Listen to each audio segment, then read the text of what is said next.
hour number 2. Glad you're along with us this Monday, the first Monday of December. Going to talk this hour to Donald Jeffries, who is with us twice a month.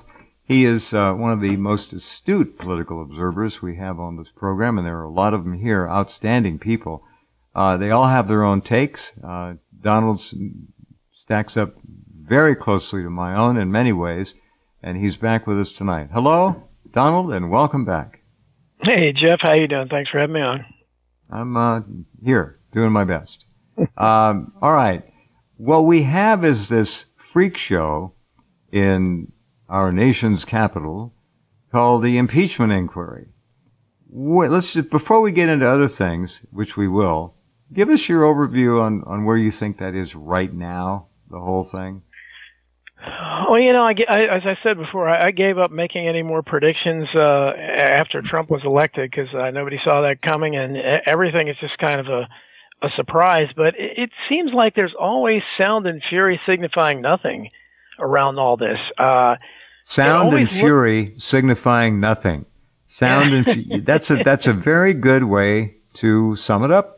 Yeah, I think so, because it always looks like, well, you know, they're going to get him this time, even though I mean, you know, it's ridiculous what they're attempting to call an impeachable offense. As I've tried to point out to leftists many times, you know, geez, if you didn't impeach Reagan and Bush the elder over October Surprise and Iran-Contra, you didn't impeach Clinton for Waco, among other things. You didn't impeach W for his weapons of mass destruction, and you didn't impeach Obama for not only killing an American citizen with a drone and then a 16-year-old son, but bragging about it. So if those aren't impeachable offenses, how is some stupid phone call with a Ukrainian that's unclear what he's even doing, how is that an impeachable offense? But the whole thing is ridiculous, and it just seems to kind of ebb and flow. One week, all the polls are showing now that people aren't as interested.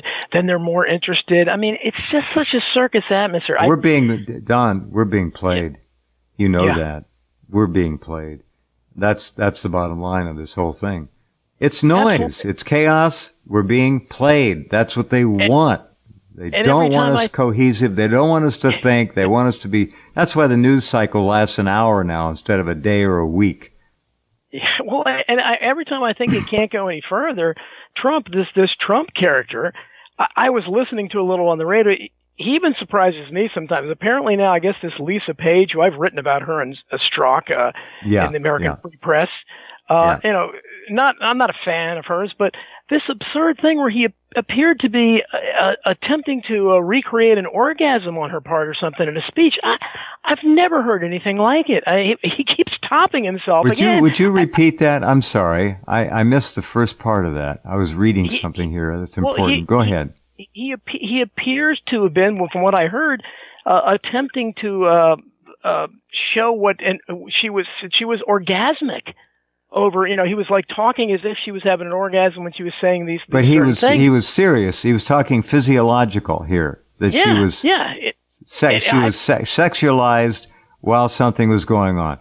This is nuts. The speech that he gives to his faithful, the Trump cult, and that's what they are, is now full of gutter words. We heard everything but the F word, I guess, and they love it. So I don't know, and he's got at least one or two people working his tweet program. Those are not all written by him. We know that. This is maybe half a dozen people on staff coordinating all this. Presidency by Twitter, or as I say, presidency by twit. It's so bad. It's so bad. Now, if he's talking, that should really enrage all the feminists, shouldn't it? Among other things. Well, I mean, they're already incensed at him just for being there. Like I said, he's Goldstein from 1984. He's the fake opposition, and they're in this perpetual 2-minute hate. But so there's nothing he can really say to make them hate him any more than they do, because they are again at the point of, and I've seen leftists on social media who I like calling for a military coup. We need to just get rid of him. It's like, you know, it's. I've never seen anything like it, but I can't predict what's going to happen next. I mean, I don't think it looks like, because of the way the House is set up, that they will just vote to impeach him because they can, and then it looks like the Senate wouldn't convict him because, he has a majority, but the Senate also is full of rhinos and very few people. Oh, a lot of rhinos. Oh, a lot of rhinos. Don't count that. What's that woman, Amy? What's her name? She's running one of the Democratic. Dahlbauer or something? Yeah, I can't pronounce it. Klobuchar. I don't know what it is. Okay. Anyway, she said that she's definitely going to vote for impeachment. All right, no big surprise there. She's a Democrat. But I wonder how many of the rhinos, honestly, would stand with Trump at this point. It's hard to say. I think very few. I also think that quid pro quo is standard operating procedure in foreign policy.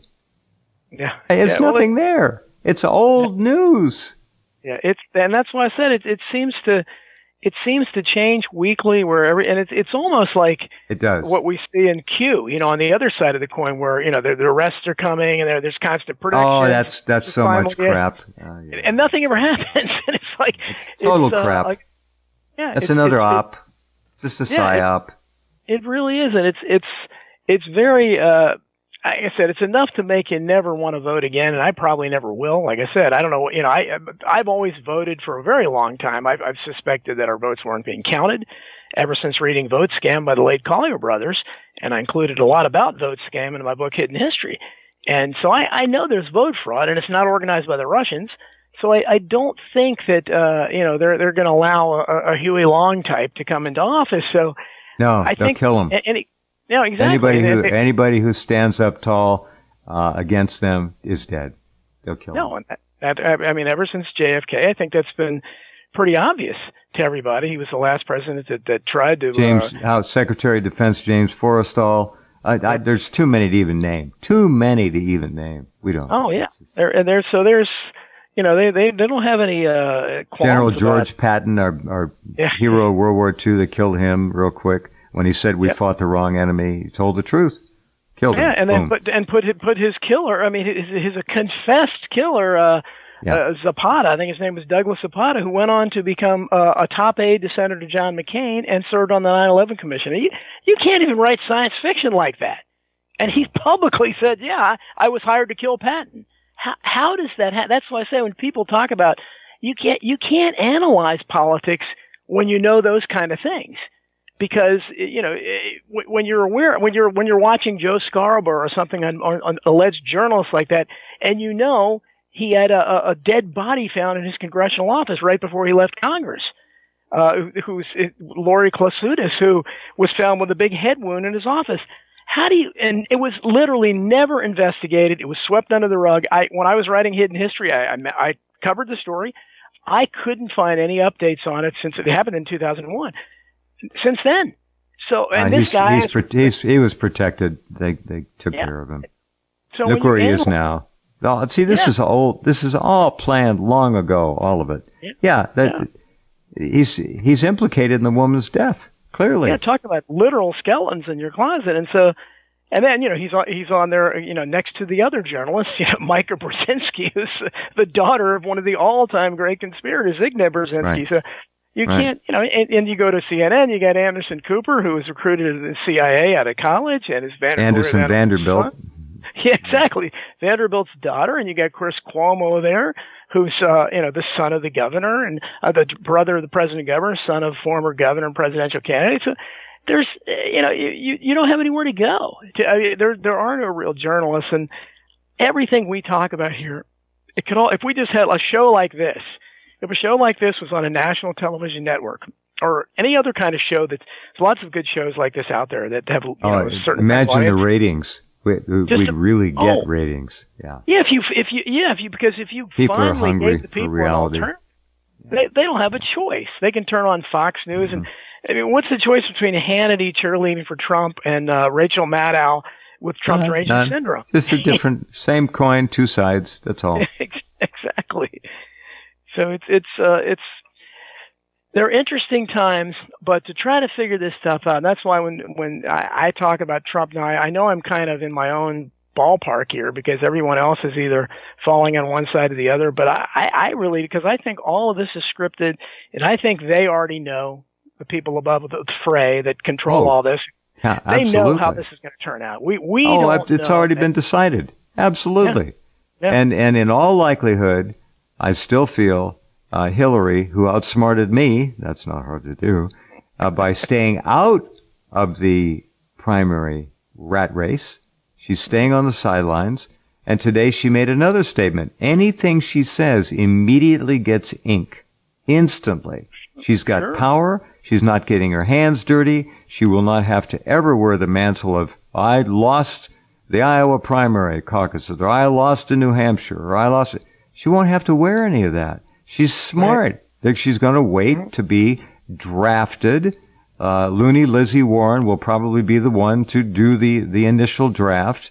They'll bring her in. Bloomberg isn't going anywhere. He's softening up. He's softening up the people for a draft. And what do we make of just as this Biden guy is almost becoming a 1B to Trump's 1A. I mean, of course we have all the creepy pictures of him, feeling up kids and everything and all that. But this guy's been in Congress a long time. I've, to my knowledge, in the past, unless he's just getting senile, he wasn't making. I mean, he literally is talking. So surrealistic, it's like Alice in Wonderland. Did you hear his speech where he was talking about the kids that like to come and feel up his hairy legs? His hairy legs. Blonde hair stare up. It's like, what? I mean, nobody can possibly think that's something that sounds good on the can. So it's just like Trump's misspellings. I don't know what the overall goal here is, but just to continue to dumb the American public down, which they're obviously doing. But this is, I mean, you almost long for the days of, even 30, 40 years ago of just your typical corrupt politicians, but at least their rhetoric was, articulate enough, and they didn't get down literally in the gutter like this. I mean, it was no more honest. But again, it's like everything else, like the corruption I fond of saying, 50 years ago, everything was just as corrupt. Obviously, all my writings are about that, but the competence was there. So even though everything was corrupt, everything ran smoothly, and the average American's life wasn't as affected. Now we are affected as much by the incompetence as we are by the corruption. So we had this kind of combination out there, and so you have the third world crashing in on an increasing number of Americans because you can't necessarily in the East count on even major highways getting plowed when it snows now. And again, I live in one of the richest counties in the United States. And the last few years, we've had occasions when they've shut down parts of the Beltway. Unthinkable 30 years ago. Instead of having all the plows we pay for out there doing their job, they just don't do it. And people don't question it. We lose power in a snowstorm. Never used to happen. This is unthinkable, but it happens in countries that don't upgrade their power grids in 50 years and don't demand better, public service for their tax dollars. There's another angle. Remember all the talk about building and rebuilding our infrastructure. What the hell has he done? He hasn't built 1 foot of new wall at the border even. All he's done is rebuild some of the old funky parts that are falling apart. And those new rebuilds were immediately cut to pieces with $150 grinding tools that the Mexican smugglers bought and went up there and cut holes in the walls, those steel slats big enough for people to walk through. So, I mean, everything is a joke. Yeah, everything is a joke. And the whole idea of the wall was just built on that kind of prehistoric chant, build the wall, which played well in the campaign, plays well to his base, which is largely ignorant. I hate to say it, but they are. And so it's sadly so. Sadly so. They just will not face reality. No, they'll still chant build the wall, but the wall was always a stupid idea. You don't have to build a wall if you actually do one of the few constitutional duties you're supposed to do and guard the border. They've never attempted to do that. And again, we can put the Fourth Amendment says the number one job of the president and the federal government is to prevent the invasion of any of the states in the union by all means possible.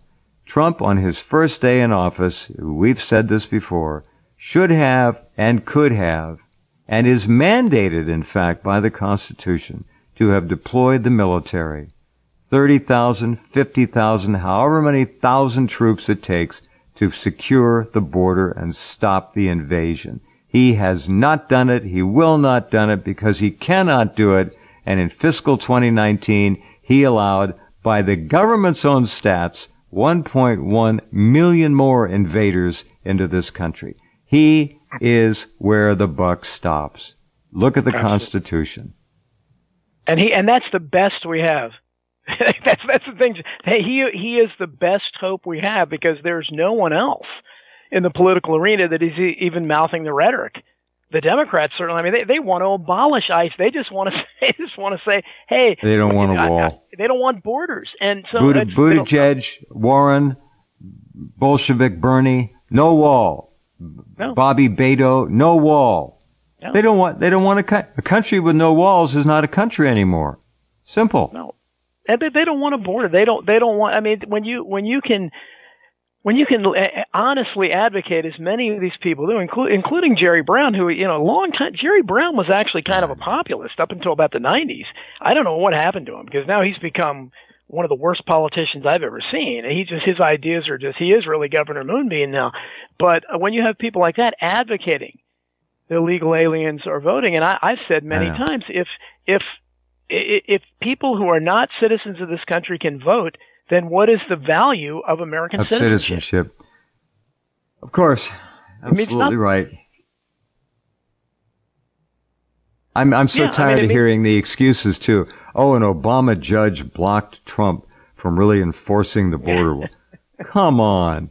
If an Obama judge rules against what's in the Constitution, that judge should be removed from the bench immediately, if not locked up and charged with treason. You follow the Constitution, the supreme law of the land. Period. End of story.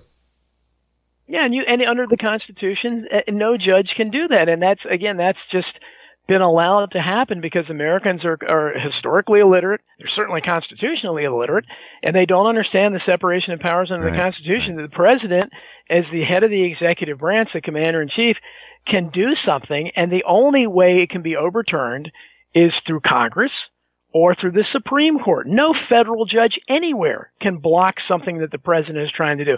Yet the media, the state-controlled media reports that, well, the federal judge blocked it, and no one questions it, least of all Trump, who probably doesn't understand it himself. But, and again, of course, maybe part of the game and the role that's been created that he's playing. But it's just such a bad joke, Jeff, and that's why, in my book that's out now, Crimes and Cover-Ups in American Politics, 1776 and 1963, I go over so many of these things and how this happened. Going back to John Marshall, first, usurping Great wisdom in your book. People really need it. People just. Yeah. Go ahead. Finish your thought. No, go ahead if you want to go with something else. I was going to mention this issue of jobs in America. Yeah. All the jobs created since 1991 or 92 have been essentially low-income jobs, low-wage jobs, really jobs that do not allow for the sustainability of life as we know it. Not enough money. Can't happen. So that leads to 2 jobs and sometimes 3 jobs, whatever it takes, I guess. We have a problem now that in America, the cost of living, the cost of a so-called reasonably comfortable living, where you don't have to run around drinking 6 beers a day or 12 Diet Cokes a day if you're the president, or taking 10 different pharmaceuticals to calm your anxiety. You can have a comfortable life. You can work, you can make your house payments, you can make your car payments, you can keep your kids in good health, blah, blah, blah. You can't do that anymore. It's almost impossible.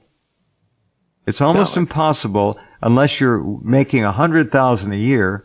$50,000 a year, I don't think will do it. Anyway, tell us more about this issue. We no longer can really earn a comfortable living in America. Most people cannot. No, Yeah, no, absolutely not. And I would hope some of the listeners who haven't done so would check out my book that came out before this one. It's called Survival of the Richest: How the Corruption in the Marketplace and the Disparity of Wealth Created the Greatest Conspiracy of All.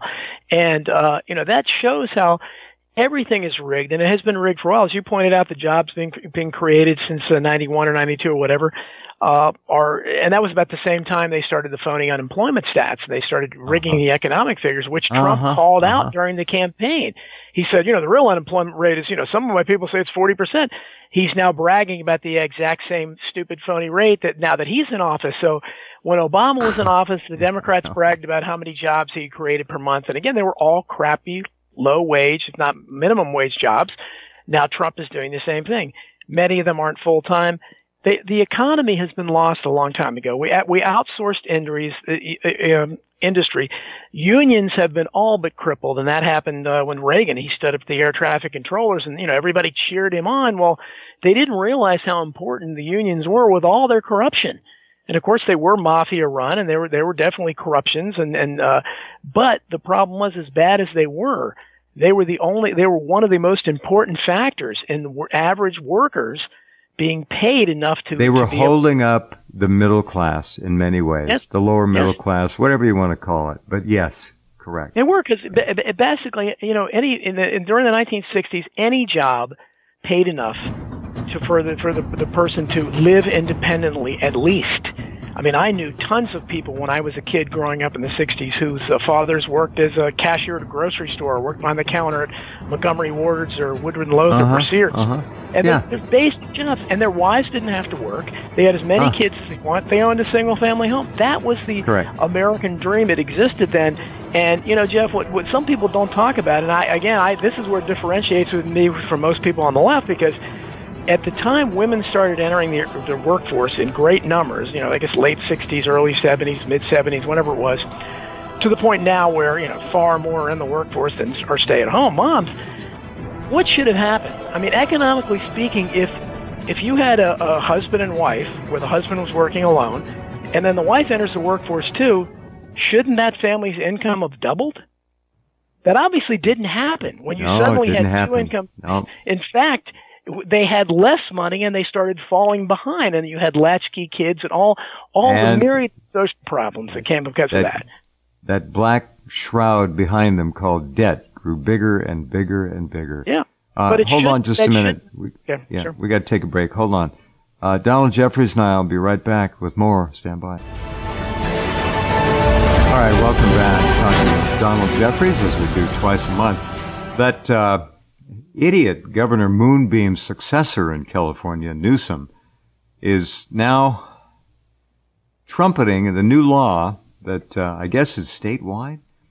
You're allowed now, if you have a single-family lot with a single-family house on it, you're allowed and encouraged by the state to convert your garage into a separate living quarters, and you're allowed to build up to an 800-foot freestanding new structure on your single-family lot to house somebody else. Now, what is this going to do to the average nice single-family neighborhood? Destroy it. In no time at all, it'll be a slum. They'll be renting these places out to 2-3 people. There'll be no regulation. Nobody's going to sit and watch it. There'll be no oversight. It's going to turn neighborhoods into slums. California is turning into a human sea of detritus and garbage. Oh, it absolutely is, and it's interesting, and this is the left, today's left in a nutshell. Logically, if they want to try to help all the people that are homeless, so you notice how no one's talking about putting on an 800-foot, and that's their idea. They would probably like to have a 300-foot because they want to eventually get people adjusted to lower their standards of expectation and their standards of living down to the bunk beds in China, where you're living in a bunk bed or something. Oh, that's absolutely. What they want. That's what's coming. They want that. They have them called. They're called capsules now. They got these buildings and they're making 8 and 10 bunks in a large room with a bathroom and a communal shower. That's what they're doing. Yeah, bring it back. I mean, it's just unbelievable that we're allowing this to happen. But the giveaway here is that they're not talking about going into the mansions that have sprawling grounds and putting little new housing units on those. No, they're talking about, again, the average, maybe middle class neighborhood, to try to deplete the values there, because this is the idea, is to destroy what's left of the middle class. And when you have a situation like we have now, where half of the country has nothing, we have less than the bottom 50% of Americans make less than $27,000 a year and have less than 1% of the collective wealth. They have nothing. When you talk about the stock market, I mean, I'm one of the fortunate few that has a little interest in the stock market, a little, but I'm in the minority, because I think it's something like the top 10% own 90% of the stocks, or something ridiculous like that. So certainly for that bottom 50% that has less than 1% of the collective wealth, half the country has no interest in that. And that's why the constant bringing in even poorer people into the country, whether legal or illegal, especially illegal, they're far poorer than our poor already are. And where are they entering? They're entering at the absolute bottom of that bottom 50%. So they're expanding that 50%. So if this continues in another 10 years, but if 75% of the country has nothing, and that's what they want. They're squeezing out that middle class that 50, 60 years ago, you could work at a retail store. Now, the news, I was talking to my friend John Barber, your friend and mine, and talking about how Black Friday, how the sales were, the stores were far less busy than they had been. Those days are over. Yeah, no, those it days isn't. are gone. Now, right now, there's still enough money being spent because people are shopping online instead. But what happens? I understand the convenience. I do it myself. But what happens again to all those stores? I see it in my area. You drive past the deserted shopping centers, the closed stores.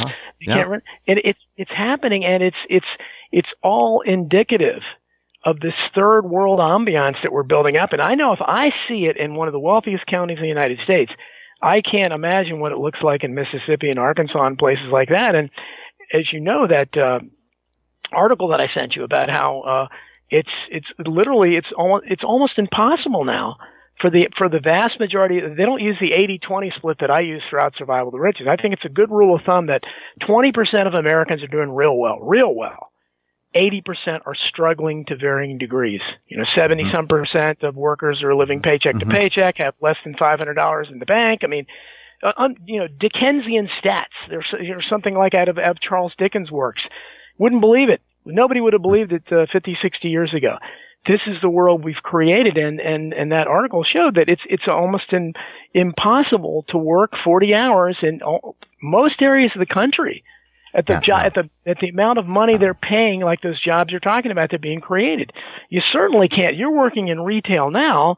First of all, you're probably almost never going to get 40 hours unless you become a manager, and then they may, again, not pay you that much, but you might be work 60, 70 hours a week for not even that great of a salary. They'll work your ass off.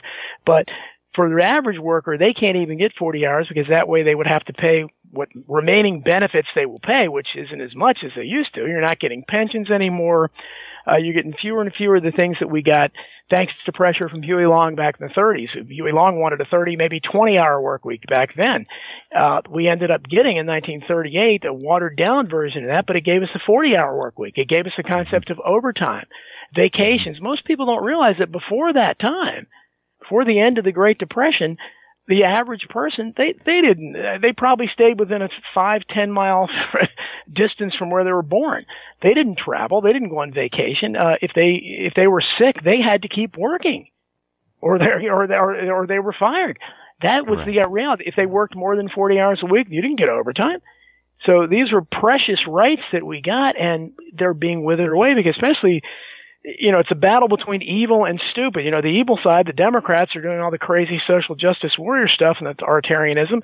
And on the stupid side, the Republicans, led by, the Paul Ryan types or Ayn Rand disciples, they want to do away with minimum wage. They don't even want to pay you that. And they want to do away with overtime. They want to do away. And we're just caught, Jeff, but in such a vice between these two hideous forces that control us, and there's no one with any sense on the public stage. There's so few people and now we're distracted by this Trump guy. It was bad enough before, but now that this guy is in the middle of everything, It's he was literally put in there to do exactly what he's doing. I believe that. So now everybody's just arguing his personality. I mean, do you hear what I'm talking about? I'm giving you issues that should be the talking points of the Democratic Party candidate. Have you heard him talk about anything? No, of course not. No. They're all just donkeys, jackass. The jackass parade is what it is. Just as absurd. I mean, from what little I can see, they're talking about, climate change, which was formerly global warming. They'll talk about that. They'll talk about transgender bathrooms. They'll talk about, the kind of reparations, disastrous. Reparation. Don't forget reparations. That was in the news the other day. Looney Lizzie, her Medicare for All, that finished her little pipe dream off. That's a $50 trillion program. And again, no one talks about, I talked in Survival of the Richest. This is why the left-right paradigm is so phony, because we have the worst medical system. I call it the medical industrial complex, and I worked for it most of my life. I saw it from the inside. It's awful. It's embarrassing. But the problem is it's run by these hideous insurance companies and the pharmaceutical companies, and obviously something needs to be done there. And again, you can thank Richard Nixon for that. One of the things that no one ever talks about when they talk about his imaginary offenses is that when he created HMOs in the early 70s, that made medicine really profitable, and ever since there, it's been downhill. But that's just one aspect of it. So when they talk about Medicare for all, that's just a typical modern Democratic Party solution. They need to look at the insurance companies. They need to look at the pharmaceutical companies. And there's no reason in the world why somebody should be paying, $500 for a pill that you can go to Cuba and get for 5 cents or something like that. It's absolutely ridiculous, and it's sinful. But is anybody talking about it? No. And in Survival of the Richest, I pointed out that you have these CEOs of companies like that are making $40, $50, $100 million a year in bonuses and that kind of crazy stuff. So obviously, they have to charge one. Don, politics, as we're seeing it now, is a grotesque perversion. It's a lie. It's a con. It's all noise. There's no substance there. No substance for our future, nothing for America. It's all about them, their little egos. They're just playing their roles. It is so despicable, all of it. It really is. And, nobody talks about anything significant. But one thing I keep talking about, I think I'm the only one that's talking about it, was the findings of the Grace Commission back in the 1980s under Reagan. And Reagan, much like Trump, never did anything he said he was going to do. So he completely ignored the findings of the Grace Commission. The Grace Commission found at that time they analyzed federal spending and how tax dollars were allotted. Nobody had really done that to that point. And they discovered that at that time, fully 1/3 of all government spending was absolute waste, fraud, and abuse, could be eliminated without cutting a single program. And Reagan did nothing. The Republicans did nothing. The Democrats certainly weren't going to do anything about it. And that figure, I'm sure, has gotten worse. But even if it's still 1/3, that means that if you just eliminated the waste in government, everyone would have a 33% tax cut. No program the spending would go down. So you would, without touching a single program. So you need to look there first and look at why we continue to pay, $500 for a toilet seat or the kind of crazy stuff we've all heard about. Everybody, once in a while you'll have mavericks like Jim Traficant, used to be in Congress, great former populist. They ran out. What a great guy. Oh, they ran him out, censored him. He never gets talked about anymore. One of the last few good guys in Congress. But you get a renegade like that once in a great while who mention these things. But the vast majority of them don't, and nobody does anything. Instead, they continue running down this disastrous path. And where we're going is headed, and now, obviously, we're finding after decades of this mass stupidity on the part of both parties and making one disastrous decision after another and being really there just to line their own pockets and to not care about their children's and grandchildren's future, apparently, we see the results. I mean, you see the results now. You're seeing, and you're actually literally starting to see it. If you drive along, you'll see the way America's starting to look third world. And I don't mean just potholes, street potholes garbage, homeless, disease. Everywhere. Cynthia McKinney, who, I loved her in Congress. I communicate with her once in a while. Honest leftist. She was driving across France recently, and she kept publicizing on social media. She drove across all of France, and she never ran into a single pothole. That's the difference between a first world country and what America is right now. We don't take. Let's see how long France can sustain that, given the load of invaders that it has to deal with. Oh yeah. Eventually, yeah, because they're going down that disastrous path as well. But America has we have the worst of both worlds in America right now. And again, it's thanks to largely to American stupidity and falling for this phony left-right paradigm, because we have on the one side the Republicans talking about socialism that, and the Democrats calling everybody a Nazi or a racist. And the reality is, the reality is we pay more in taxes.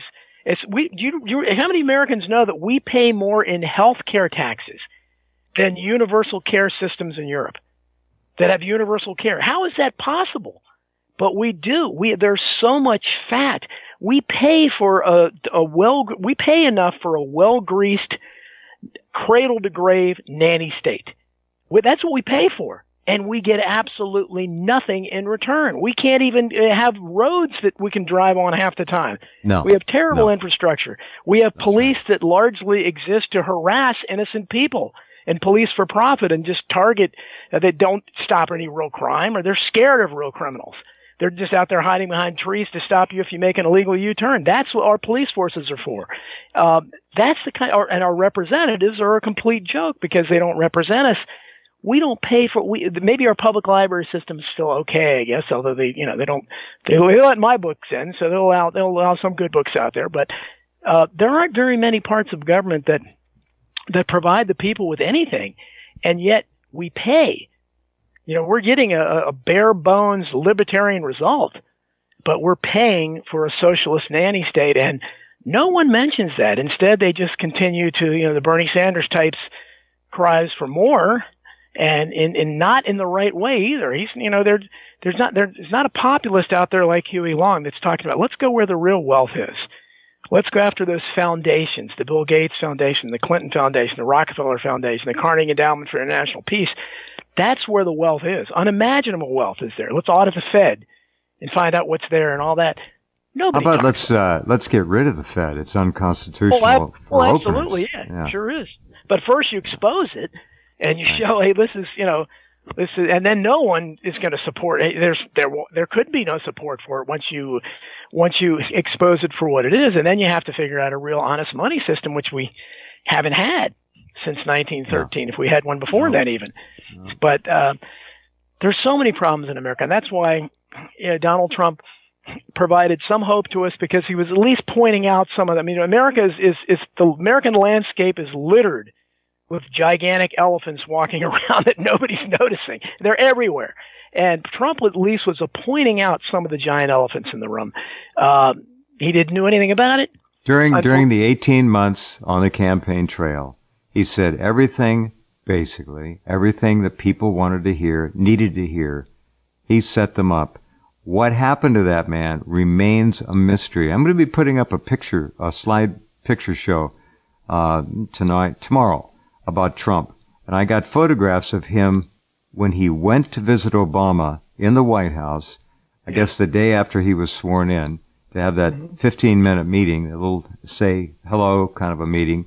He and Melania went, and there was Obama and Michael Robinson. Oh, excuse me, Michelle. And they were smiling. Trump was ebullient, effervescent. And when he came out of that meeting and sat to the left, Obama sat to the right for the photo op, he looked like he had lost 3 inches. He looked deflated. His eyes were staring off into nowhere most of the time. He looked like he had just been given a death sentence. Something happened in that meeting. And somebody quoted this last week. Obama said Trump wasn't ready for anything when he walked in. Nothing. And I think somebody, I don't know if it was Obama, maybe Kissinger was there, maybe others. That's when they gave him the talk. First one.